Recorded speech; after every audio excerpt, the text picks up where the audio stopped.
Mirzya. Audience heard this name earlier and it had already created eagerness among audience.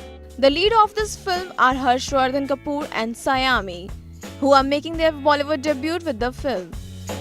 Sonam Kapoor, a doting sister, shared a cute black and white picture of his younger brother Harshvardhan with his co-stars Sayami and Rakesh Om Prakash Mehra by saying, "So proud." The photographer had captioned the image as post-pack-up shoot Mirzya. The super talented Generation Next, Harshvardhan Kapoor and Sayami with the captain Rakesh Om Prakash Mehra, super energy and super fun on set today.